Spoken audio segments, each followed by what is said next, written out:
Hello all, welcome to the video of Rethinking Strategic Planning at SAP.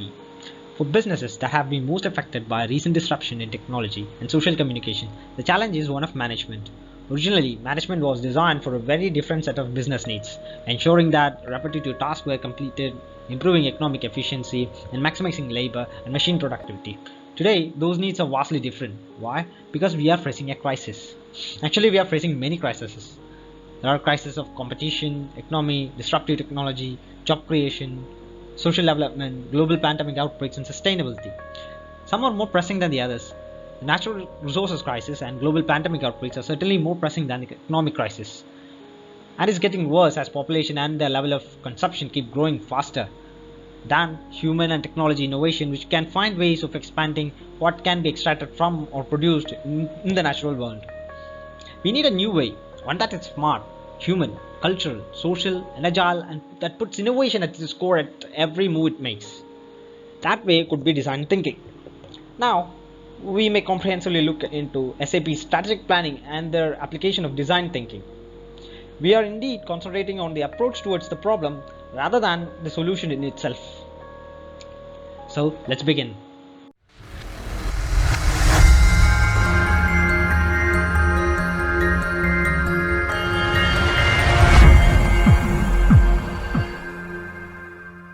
There is no general agreement on a precise definition of what design thinking actually is.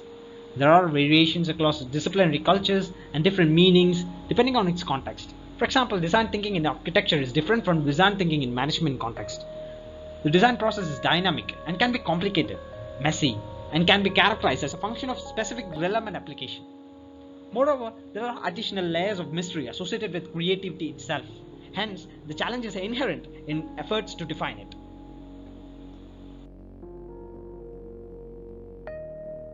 The term disruptive technologies is attributed to Clayton M. Christensen and Joseph Bauer, who used it in their 1995 Harvard Business Review article titled Disruptive Technologies, Catching the Wave. Since then, the term has evolved to include any innovation that disrupts the conventional models. Disruption, then, is one key element that fundamentally distinguishes the design thinking from straight hypothesis testing or conventional research. The process of design thinking may be disruptive in most constructive fashion. When a potential design solution is evaluated, it may actually lead to a change in the initial question, or even the significant modification or rejection of the original hypothesis. It is therefore imperative to develop a general sense of design thinking, a view from 35,000 feet, in order to set a stage for an explicit delineation of the specific components of the design process. First, here are some general thoughts design thinking is: a process that results in a plan of action to improve a situation. An ability that combines social perception and sensitivity into the production of ideas. Design thinking is an empirical and innovative method to solve problems that recognizes context, stakeholders' requirements, preferences, logistical challenges, and costs. Design thinking is a way of thinking that activates thoughts. It triggers ideas from different, diverse, often conflicting sources, and then expands on to provide increasingly better solutions to problems. Steps involved in design thinking: a series of actions and an accumulation of tentative inputs that are structured by a loop in which problems are defined. Research analyses are conducted and ideas are proposed, and then subjected to critical feedback and amendment, which in turn leads to repeating parts of the loop to further refine the ideas. To characterize design thinking, fundamentally a creative process that is driven by specific problems and individuals, yet transcends the conventional or obvious solutions. While there is no magic formula, we can assert that the components of design thinking can be studied, systematically characterized, and rationally vetted to process that yields effective and innovative solutions. Now let's see what the business problem of SAP really is. Translate market threats and opportunities into new business strategies that feel tangible to those who implement them. Now this looks like a classic strategy conundrum. How to translate the market threats and opportunities into new business strategies that feel real to those who implement them. Now how does design thinking contribute to the classic strategy conundrum?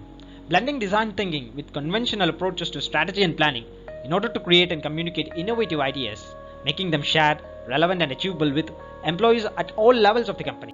Despite untold hours spent completing templates, populating Excel spreadsheets, and creating PowerPoint slides, the track record of traditional strategic planning approaches for actually engaging managers is abysmal. The infamous binders that sit on shelves of organizations everywhere are a living testimony to widespread failure of the strategy to engage.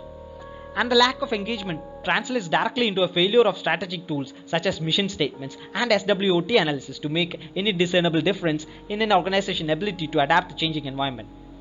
Not so at SAP, where a kind of McKinsey meets IDEO scenario. A group of strategists drawn from both business side and the design side work together to craft a new approach. The model they built incorporated the best of traditional business analytics but went beyond that to employ design tools such as prototyping and storytelling to create a process that was compelling as the new future they envisioned.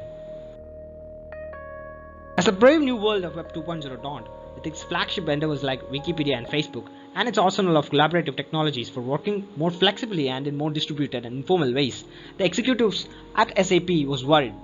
SAP, the world's largest producer of enterprise software solutions, was concerned about its implications for its business. The company provided integrated software that managed all aspects of an organization, from operations and marketing to HR and finance. SAP executives knew that they needed to transition from an application software firm to a business process platform, but the strategy team had to run into a serious roadblock, that is, an inability to help managers understand why Web 2.0 was different and potentially dangerous, and to paint a detailed picture of what it meant for SAP's suite of products.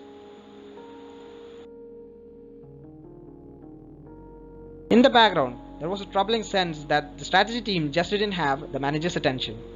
They had created what all agreed to be an excellent white paper on subject. The problem was that no one was reading it. The team was rolling out a strategic planning process, but it was meeting with resistance from the manager side, who didn't see the point of filling out the forms. We were really struggling to help people understand why Web 2.0 was so different, said Ryan Nicholas, a member of team and an ex-McKinsey consultant. Lack of engagement was a big issue. It felt like we were forcing something on the business unit. We certainly had tools we were using to manage the process. We had PowerPoint slides and Excel spreadsheets, but none of that was working.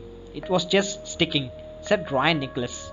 As the strategy team struggled, SAP's new design service group, led by Matthew Holloway, a veteran designer at several startups as well as Apple, received its own assignment. Look at next generation solutions for HCM, SAP's human capital management tool. Matthew Holloway has worked a number of Fortune 100 companies to build and develop their in-house design capabilities, improve their innovation to execution pipeline.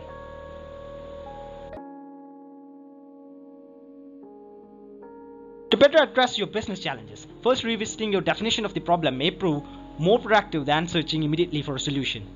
The framing of a question ultimately drives the nature of the answers. Narrow or conventional scoping of problems and opportunities may obscure or even prohibit the most creative solutions.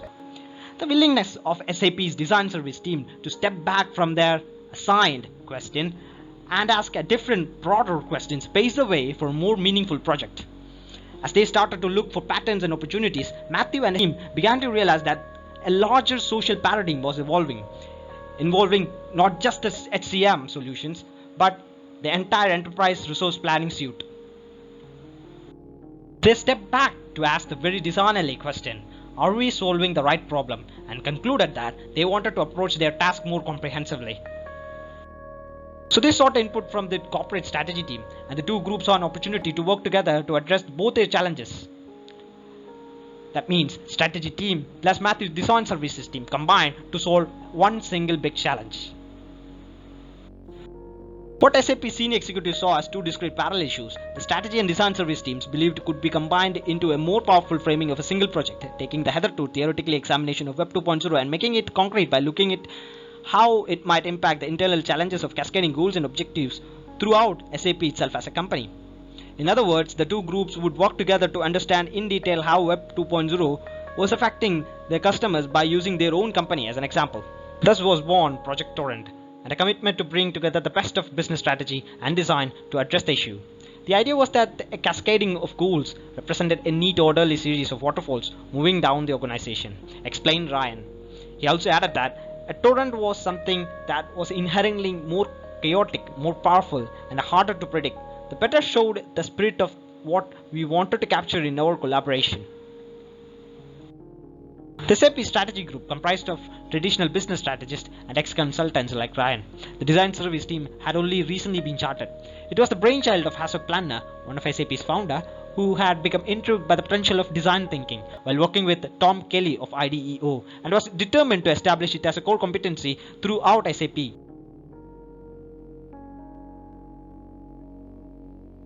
In the early days, the company didn't have its own data center, so that it required developers to sit at customer sites to actually build the products. As a result, developers understood the user's experience and were able to brainstorm solutions and use customer feedback to improve their products. It was much more participatory and much more engaging. Conversation and critiques help design thinkers to personally reflect on the process.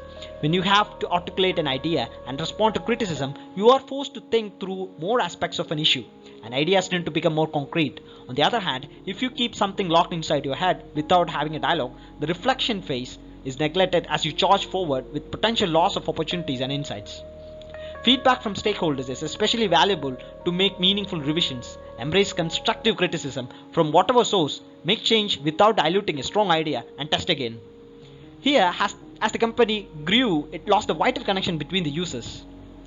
Developers were both geographically and mentally isolated from the customer base, and this posed a huge problem for Matthew and his team. The composition of design services team formed to address Jesus' concern was deliberately diverse.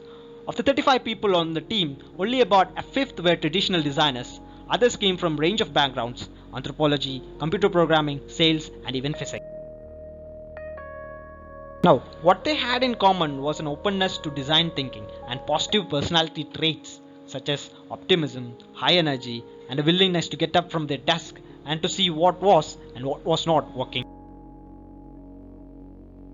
People who have gone through formal design programs sometimes view their skills and tools as being almost bonded to them, as if it's their identity.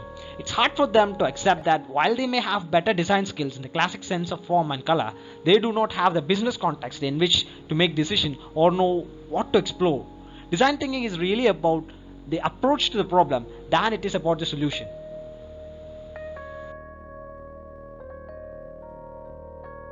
As team members were selected to join the Project Torrent team, finding MBAs from strategy group who were enthusiastic about taking the journey of design thinking was not easy.